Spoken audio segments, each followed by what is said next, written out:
Okay, in a previous lesson, we've done an overview of both World War I and World War II. So, in this lesson, we're going to take both wars and compare their causes and their effects. And maybe just the causes. We'll see if we split the lesson or not. So going into some of the vocabulary that we will see, new vocabulary in this lesson, first off is militarism. Sounds like military, and it is. It is roughly having a standing army, always ready to go, professionally trained, and being ready to use it for international relations, as a tool of international relations using the military. Okay?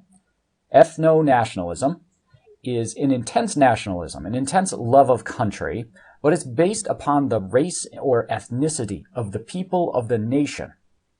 It's very similar to social Darwinism, a nation being very, very nationalistic, but at the heart of that is because they believe their race or ethnicity is pure or superior.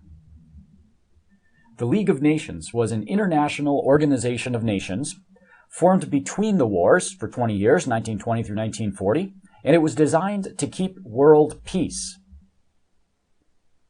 Designed to keep world peace.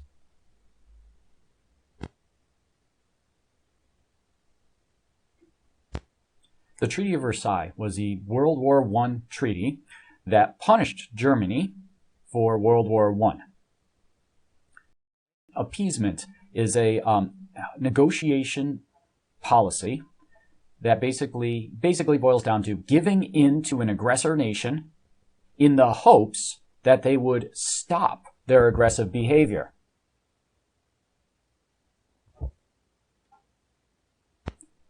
Okay, the United Nations was an international multinational organization, 1945 plus, till today. It was designed to keep world peace and deal with world issues and prevent wars. It has prevented some and not prevented some. It's a complicated issue. The United Nations has solved some problems and not solved some problems. The Cold War was a 45-year conflict after World War II. So World War II ends, and immediately there's a new conflict that lasts for 45 years between the United States and the Soviet Union, Communist Russia, USSR. Okay, so let's look at our timeline quickly. For lack of a better date, let's start at 1900 instead of going into the 800s.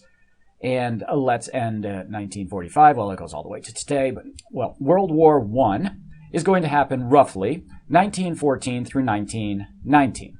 Roughly 5 years, World War I. Skip forward about 20 years, and we're going to get World War II. 1939 through 1945, roughly 5 years, close, very close enough, easy enough to think of it as 5 years. So the 15 years before World War I is going to be the pre-World War I time where all the long-term causes are set up. Right at 1914 is going to be the short-term causes, probably label this. The short-term effects, immediate effects, are going to happen during the war or right after. Long-term effects of World War I will be happening mostly in the 20 years. And we have the long-term causes of World War II happening in these 20 years, the immediate causes of World War II right before 1939, the immediate effects of World War II happening during the war and right after, and then the long-term effects spread all the way 10, 20, 30, all the way years up till today. So let's start with long-term causes of both World War I and World War II. So these four are basically the same, okay? And the reason is because they were the long-term causes of World War I, and then, put it simply, Europe failed, the European countries failed to fix these problems or address these problems sufficiently, and so they were still there 20 years before World War II, okay? So that's why they're the same. First, and these are the standard causes of World War I. You're not going to see them standard for World War II. Every single textbook, you'll see them in World War I. But in reality, they are also the same exact for World War II. M is for militarism, and these are the main causes. M-A-I-N, main causes. M is for militarism, like we said, having a military ready to go and the willingness to use it. Here's the thing about a tool. If you have a tool, you use it. very famous colleague of mine, said it's like having a 400, I get these numbers wrong, 400 horsepower souped up car in an area around where we live today, where the speed limit's 55 miles an hour, okay? What are you going to do? You got this car and it's revving and it's ready to go. You're at a stoplight. What are you going to do? Your foot's on the gas pedal. Well, I'll tell you what. A lot of people are going to press that gas pedal. Why? Because they have it. It's ready. New shiny car, full of horsepower, ready to use. It might not be the smartest thing to do in a downtown city, but they're going to do it anyway. It's the same sort of thing with the military. If it's there, if it's ready, it's going to be used. And it was before World War I, with the industrial weapons of World War I, and then it certainly was in all nations before World War II. Okay, next one is alliances. And alliances are when countries are together, they have treaties, and the treaties are either we won't attack you or we will back you up if you're attacked. Now, alliances are some of the best ways to prevent war. Okay, it literally is the case that when there's a lot of people around, you don't mess with a lot of people. If someone's got a lot of friends around, you don't mess with them. Well, it's the same with countries. Okay, so alliances, we still use them today, and the peace is kept in part because we have alliances today. They're very, very effective, except when they aren't. When alliances work until they don't, and when they don't work, it brings world wars and multiple people into the conflict. So instead of a fight between just two countries, it's now verse 5 or 6. World War I should have been between two countries, and they fight it out and they figure it out, but because of alliances, it turned into a world war. And in World War II is the very, very famous alliances, the Axis powers, Germany, Italy, and Japan. They had strength because they were joined. And they were able to be resisted because of the allies joined together in alliances. The Soviet Union, France, England, later the United States, etc., etc. So, both are very important in causing the wars. One goes to war, they all go to war. Okay. Imperialism is one country taking over another country. Now, it could be fully taking over governmentally, or it could be economically taking over and having a lot of influence. Either way, it boils down to one country messing with another free country, okay? So, stay out of my business. You don't have any right to be in my business unless I'm in your business. This is great advice for life. Stay out of my business, and we're happy, and we're friends. Enter my business, and we have trouble. It's great advice for life, and it's doubly good advice for nations. Don't try to take over other nations, and you won't start trouble. Take over other nations, you're starting trouble. So the alliances for imperialism for World War I. It all started with the assassination, remember, Archduke Ferdinand. And that was because the countries were fighting over another country, and one country wanting to take over, another country wanting to take over. They're messing with each other's business, and it exploded into war. World War II, two fronts. Number one, Japan was taking over. Basically, they wanted all of the Pacific. Japan, Korea, into China, island nations all over the Pacific. Japan was imperializing to own colonies, exploit the colonies, end the story, period, started the war in the Pacific. In Europe, Hitler took over other countries. Why? He wanted to imperialize them. He wanted Lebensraum, a living room for his German people. He wanted the German people to expand. He wanted the natural resources of conquering other land. He wanted an empire. That's imperialism. Hitler started World War II in Europe. Imperialism was one of his causes. Nationalism causing World War I, it was there. I don't have a straightforward way to get that out there and to explain it. Just put nationalism and you'll be right. Now, in World War II, a long-term cause is ethnonationalism. And this one is pretty straightforward. Remember, ethnonationalism is love of your country because social Darwinism, you think your ethnicity in your country is pure and better than anyone else's in the world. And from that thought, is going to be the thought that your ethnicity should spread because it's better and superior. And also, you don't mind going to war. Going to war with other countries is no big deal because they are, quote, an inferior nation, an inferior ethnicity. It is impossible to go to war if you respect and love the people from other countries. Okay? Is impossible to go to serious wars of aggression when you respect and love. Or at least just respect and value other ethnicities in other nations. Well, in Europe, Hitler and Germany, Hitler promoted the German peoples and no problem with taking over other countries. And in fact, it expands. We see that Hitler himself and his top people had also no problem in committing genocide against multiple ethnicities. The Jews, Roma people, LGBTQ, mental disability, physical disability, and the list does go on.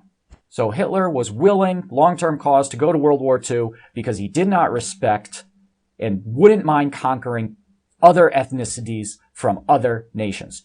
And in the Pacific, same thing. The Japanese were very ethno-nationalistic, thinking their culture and their familial bloodlines in Japan were superior to basically anyone else in the Pacific. So no problem taking over and ruling the Koreans. No problem taking over the Chinese. No problem taking over anyone in Indonesia.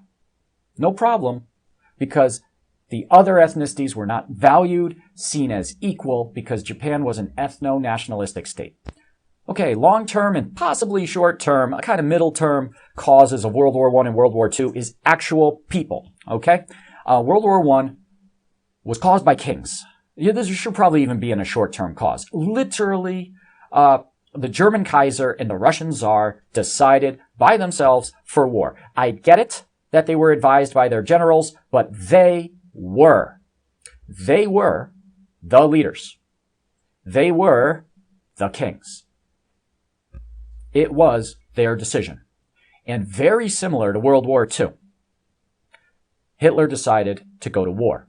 It was not anyone else's decision. He may have been advised by his generals, but he was a totalitarian dictator of Germany. His word was law. It was his decision. All blame, so I guess it's really a short-term cause, on Hitler for Europe. And Emperor Hirohito of Japan, he was advised by his generals. He had a lot of social pressure. I get that. He was the emperor, looked on as a literal god by his people. He made that decision to go to war in the Pacific. It was his. And another long-term cause, even though the kings and Hirohito and Hitler should have been short-term, those are short-term causes. I mean, I guess it could be long-term because they built up their country for war and they prepped their people for war. So it's short-term and long-term. Okay. Long-term causes. In World War I, there was no world peace organization. So there was nothing in place where all the nations could get together and there was no organization designed to keep the peace.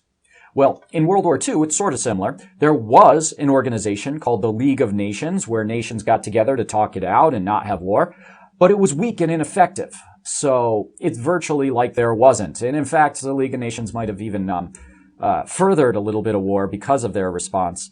But no world peace organizations for World War I, World War II, a very weak League of Nations.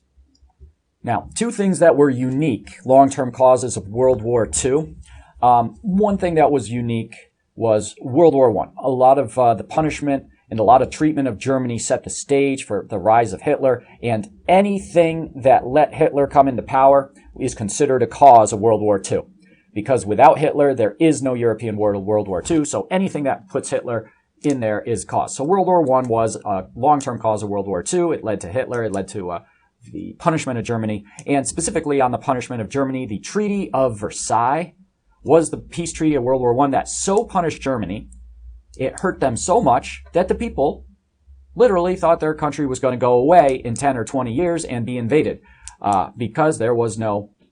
Germany had to pay money, and so their economy was hurting, And Germany was not allowed to have any military. What happens when your country's broke and it doesn't have any military for 20 years and can't do weapons research?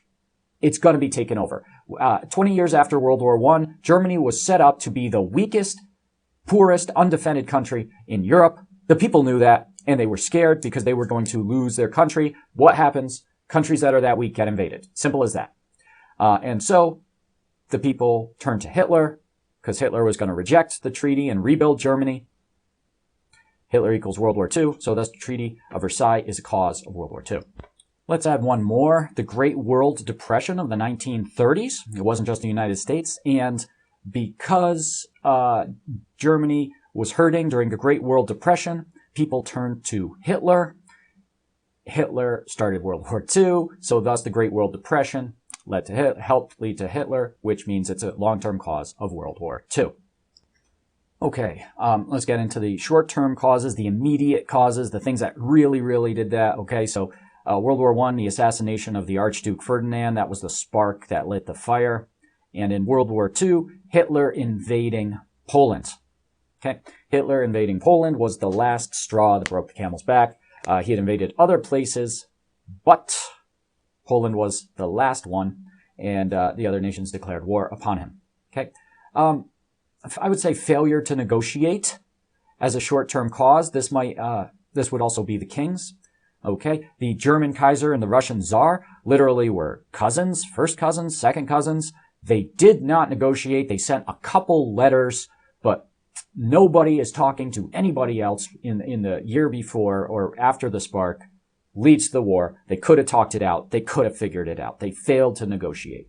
And on World War II, there was negotiation, but it was based on appeasement, a bad negotiation technique. Appeasement is giving in. You don't give in to an aggressor.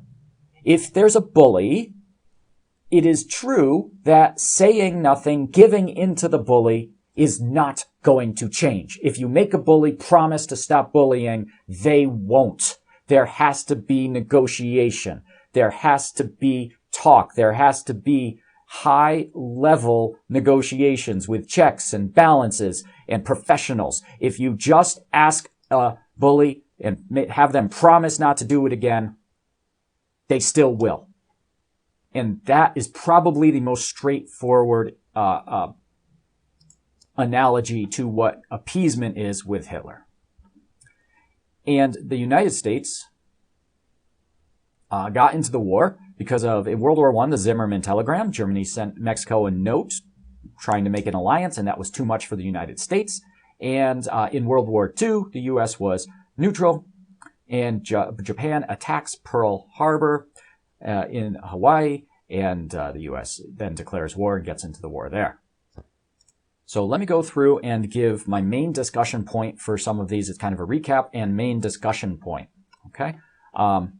Militarism, alliances, imperialism, nationalism was basically the same in World War I as causes and World War II as causes. So pay special attention to ethno-nationalism. That is an entirely dangerous ideology. If a nation today is ethno-nationalistic, beware, be scared. Countries are still using militarism today, and it causes war, and we still have alliances today, and so far they're keeping the peace.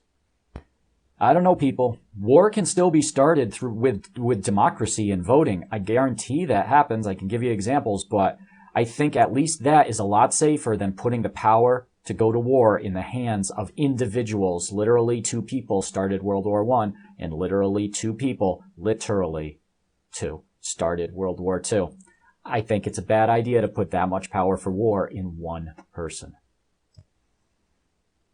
Peace organizations fail, yes, but they also work. Okay, so for every time a peace organization fails to prevent a war, it also prevents a war. So they do work, but not in these 2 cases. Oh man, do not punish if you're in a war. And war is bad, but if you are in a war and you win, do not punish the country. They will rebuild.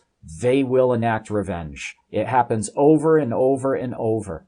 The best way to do it is to rebuild the country and become friends. Take a look at this example. After World War I, Germany was punished. Germany, they rebuilt and they took revenge.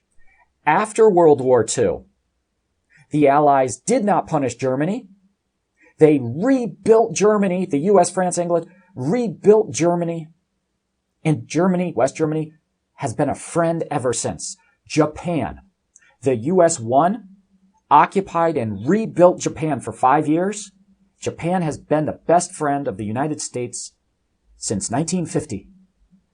If you go to war and you win, rebuild the country and become friends with them. I mean, maybe don't go to war in the first place, but if you have to. Appeasing a dictator is often as bad as failing to negotiate. They're both suboptimal international relations. Don't appease dictators and don't fail to negotiate. Do it correctly. And finally, a good life lesson. Don't poke the bear. If the United States is minding our own business, don't poke the bear. Okay? So the U.S. was minding its own business. Yes, the United States was selling supplies to the Allies in both wars, okay? But they were just selling supplies until they got poked by the Zimmerman telegram and came in, or Japan attacking Pearl Harbor. It's better to have the United States selling supplies to your enemy than it is for the United States to be your enemy. Lesson learned. Every single poke to the United States is a fiercely independent country, fiercely protective of itself. The United States does not like to get poked, and every poke comes back 10 to 100-fold. Germany just sent a telegram and sank some ships. U.S. came in, won the war. Japan did one surprise sneak attack on one base. The United States came in, won 2 wars. One in Europe and one in the Pacific. Don't poke the bear.